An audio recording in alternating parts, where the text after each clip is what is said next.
Good evening, friends. Let us this time discuss about organizing, the process of organizing, organizational structures, types of organizational structures, coordinations, blah blah blah. So as we are discussing different managerial functions, so organizing is also an important managerial function. So let us know what exactly happens under organizing. So when we speak about organizing, we are basically speaking about certain steps. What are those steps? The first step is determination of total volume of work, because here we are looking at the entire organization and we have to understand what are the activities needed to achieve the organizational goals or objectives. So the first step is determination of total volume of work.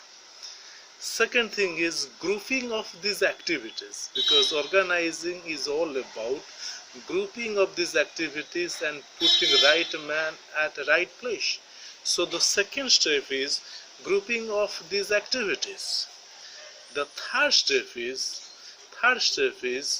putting some man who will be responsible for execution of those activities, or putting a man who has got specialization in those activities. So that is coming under third step. The fourth step is when you are putting that man who will be responsible for execution of these activities, he needs some authority or he needs some relationship with others. So the fourth step is giving some authority and assigning him some responsibility. The final step is establishing the relationship among different members of the organization. So if we are doing these things, we are ultimately landing with a structure. That structure may be called as an organizational structure. So let me clarify that organizing is a process. Organizational structure is the end thing, or that is the ultimate product coming through the process of organizing.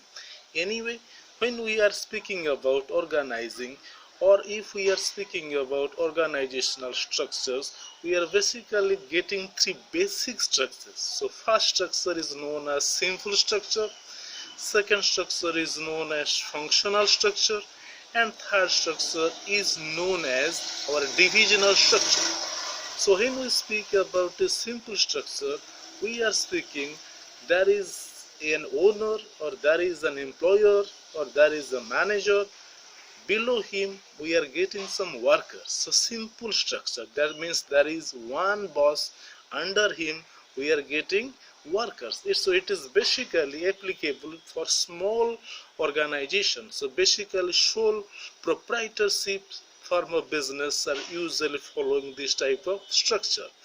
The second one is known as functional structure, because under some management or under some senior management we are having some specialization, functional or specialization. We are having that manufacturing, we are having some marketing, we are having some finance, we are having some HR. So they constitute the functional, because specialists are needed here. You may ask me a question, what is the difference between simple structure and functional structure? In simple structure, the volume of business may be small, but when the organization are growing, we need to hire some specialists. So here comes the entry of functional organization. The third one is known as divisional organization. Here what is important thing is, if the company is having a multiple of a product, for each product the company is having one division. So under that we are also having that finance, we are also having the production, we are also having the marketing, as it was happening in case of functional. So the main feature is each product will constitute one division. So if there are three products, we are having three divisions. So this is what we mean by divisional structure. The basic aspects here is more the number of product, more will be the division. So these are the basic structures of an organization. Apart from this, your syllabus also contains coordination. Your syllabus also contains coordination. So coordination means we need to blend the efforts of others to get the best output. For example, we are having two classrooms, we are having two teachers, and two classroom, two courses of the students and two teachers.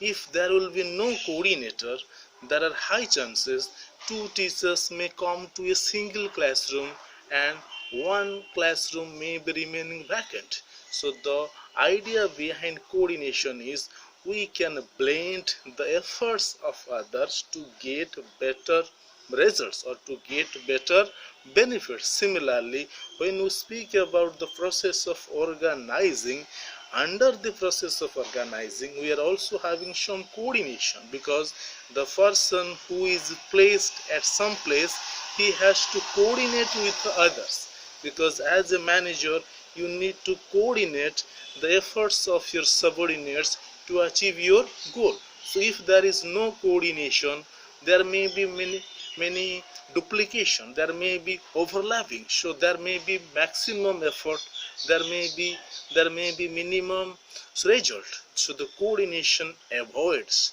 duplications, coordination avoids overlappings.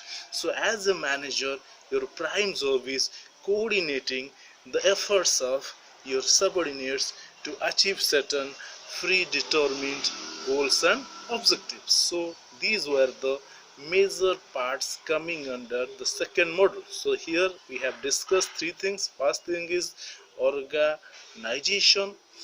Second one is the process of organizing. Under the process we have included certain phases. Next we discussed organizational structure. Next we discussed types of organizational structure, and finally we discussed coordination. So here there should be some confusion. Sir, what is organizing and what is organizational structure?